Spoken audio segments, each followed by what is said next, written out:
Hello বন্ধুরা, কেমন আছো তোমরা সবাই? আশা করি সবাই খুব ভালো আছো। আমিও খুব ভালো আছি। নিয়ে আসলাম আজকে একটা রান্নার video. Hello guys, welcome back to my channel. কেমন আছো তোমরা সবাই? আশা করি সবাই খুব ভালো আছো, আমিও খুব ভালো আছি। দেখো, এটা কচু শাক প্রায় হয়ে এসেছে। তো কি রান্না করছি সেটা আজকে দেখাচ্ছি। বিশেষ কিছু রান্না করছি না। এখানে ভাতের মধ্যে বেগুন ভাতে দেওয়া আছে, এখানে মিষ্টি কুমড়ো ছাকা তেলে ভাজা আছে, আর আছে এখানে কচুর শাক। তো কচুর শাকটা আমি কী দিয়ে করেছি দেখো, হয়ে আছে, প্রায় একটু বাকি আছে। এটা তো আগে একটু হালকা তেলের উপর দিয়ে কড়াইতে দিয়ে সিদ্ধ করে নিলাম। আমি কিন্তু ভাপিয়ে জল ফেলি না, তাহলে সব আয়রনটা বেরিয়ে গেলে কচু শাকের টেস্ট নষ্ট হয়ে যায়। তাই এটা আমি করিনি, শুধু সিদ্ধ করেছি। সিদ্ধ করে তুলে রেখে জল টল কিছু ফেলিনি। আর ভিতরে দিয়ে দিয়েছি ভিজানো ছোলা আর পেঁয়াজ রসুন, এই দেখো শুকনো লঙ্কা কাঁচা লঙ্কা পরিমাণ মতো নুন হলুদ দিয়ে আমি কচু শাকটা রান্না করছি। এই দেখো কত সুন্দর আঠা আঠা ভাব হয়ে গেছে। আর দিয়েছি একটু ভাজা জিরা তেলের উপর ভেজে, তার ভিতরে কয়েকটা গোলমরিচ, যেহেতু লঙ্কাটা একটু কম দিয়েছি জানি না তবু কেমন ঝাল ঝাল হবে। শুকনো লঙ্কা দিয়েছি, কাঁচা লঙ্কা দিয়েছি, আর একটু গোলমরিচ দিয়েছি যাতে ঝাল ঝাল হয়।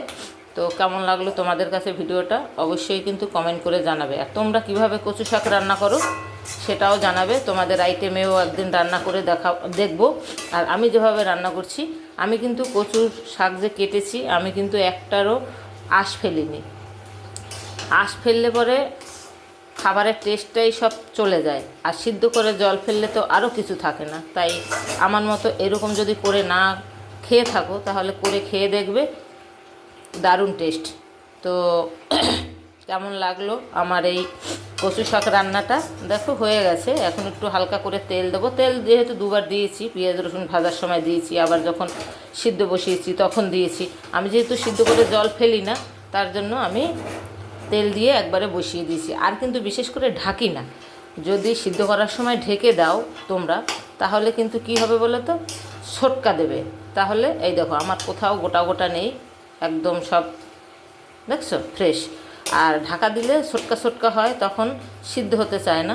তো কেমন লাগলো ভিডিওটা অবশ্যই তোমরা কমেন্ট করে জানাবে। আর আমার ভিডিও বা আমার পোস্ট তোমাদের যদি কোনো জায়গা থেকে একটু ভালো লেগে থাকে, তাহলে অবশ্যই সুন্দর একটি ফলো, সঙ্গে লাইক কমেন্ট দিয়ে আমার সঙ্গে থাকবে। দেখো এখানে ভাত আমার প্রায় হয়ে গেছে, এখন ভাতটা উপর দেবো। তো বেগুন সিদ্ধও খেতে ভালো লাগে, আর ভাজাও। তো ভাজা একদিন খেলে আর একদিন একটু সিদ্ধ খাওয়াই যায়। দেখো আমার এখানে ভাত তো হয়ে গেছে। আর এগুলো থাকা তেলেই বেশি ভালো লাগে এই কুমড়োটা। তো যদি ভিডিও ভালো লেগে থাকে কোনো জায়গা থেকে একটু, তাহলে অবশ্যই আমার প্রোফাইলটি ফলো করে সুন্দর একটি গঠনমূলক কমেন্ট করে আমার পাশে থাকবে। আর অন্যের ভিডিও ফেসবুক যখন তোমার সামনে সাজেস্ট করবে, অবশ্যই কিন্তু রেসপন্স করবে। ধাক্কা মেরে উপরে তুলে দেবে না, কারণ ধাক্কা মারলে ওর ভিডিও ফর ইউতে চলবে আর তুমি পড়ে থাকবে নিচে। তাই সুন্দর সুন্দর গঠনমূলক কমেন্ট করে সবার পাশে থাকো। আর যারা কমেন্ট করছে তাদের রিপ্লাই কমেন্ট করো এবং রিয়াকশন দিয়ে পাশে থাকো। তো সবাই ভালো থাকো, সুস্থ থাকো। আর সবাইকে দুপুরের খাওয়া দাওয়া নিমন্ত্রণ রইল। তো সবাই চলে এসো।